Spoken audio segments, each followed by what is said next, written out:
Just outside of Portland, Oregon, I had the privilege of being surrounded by lush forests and cool, damp air throughout most of the year.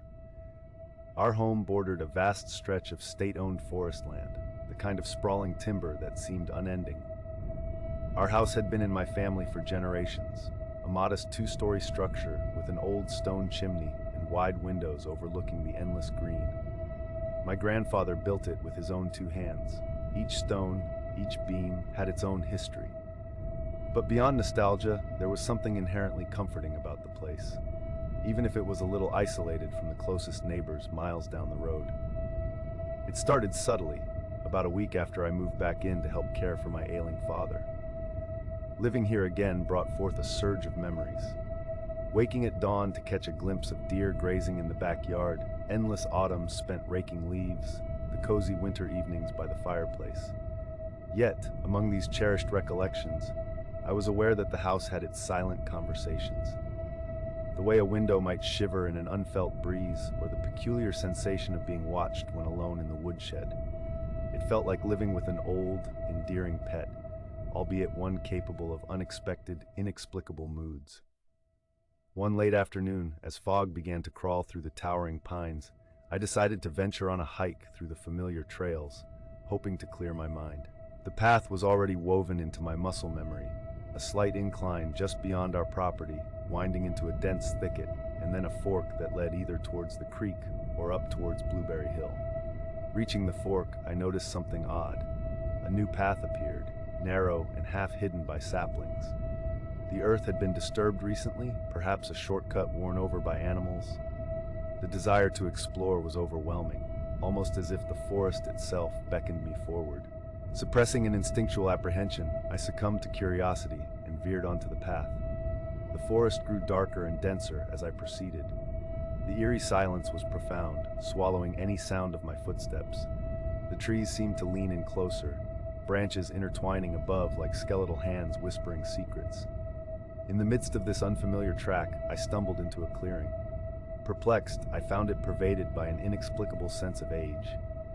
In its center stood a single, ancient oak, magnificently gnarled and towering. Even more bizarre, an assortment of rocks encircled the base of the tree, intentionally, I sensed, arranged almost ceremoniously.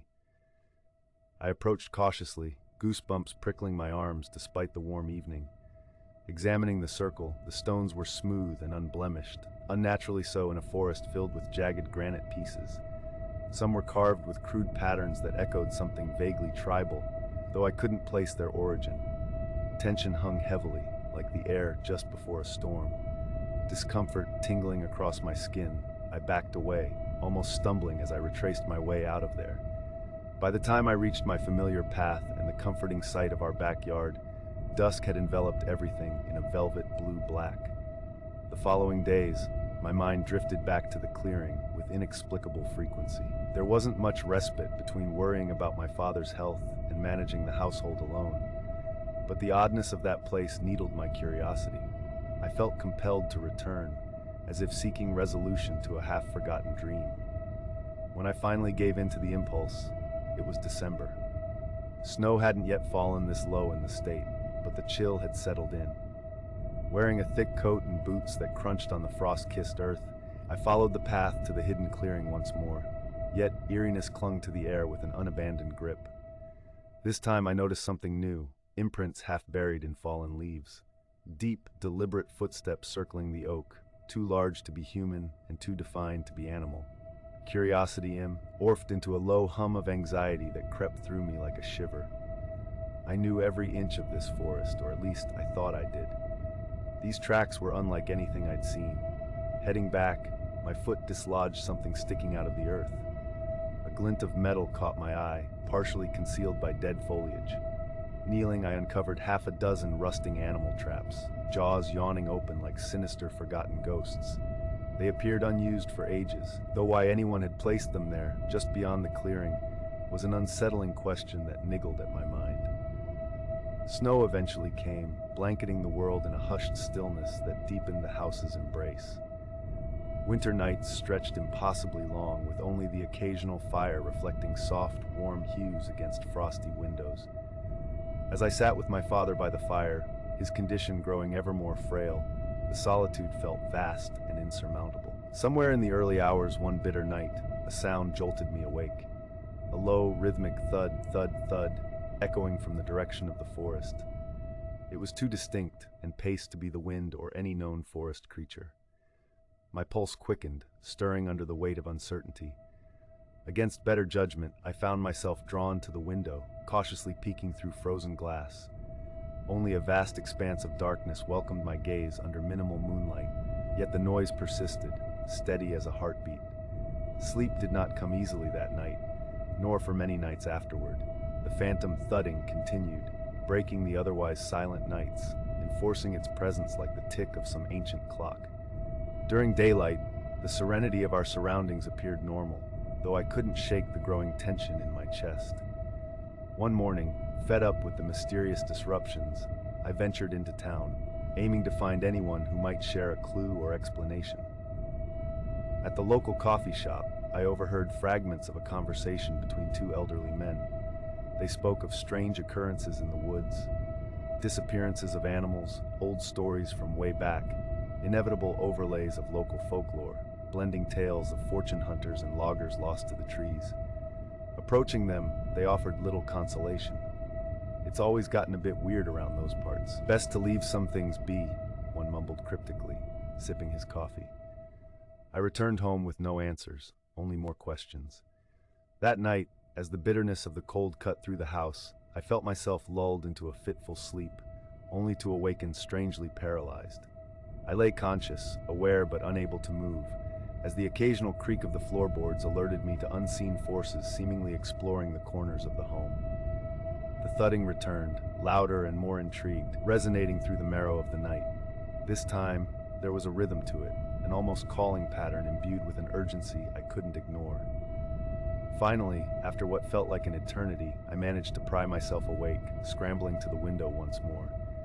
Through the biting chill, I watched a darker silhouette just beyond the tree line, oblivious to the world I knew and unable to bridge the divide. As dawn broke, I resolved to end this restless cycle. Daylight brought a fragile sense of courage, compelling me to return to that cursed clearing one last time. Stepping back into the woods, I knew the path well by now.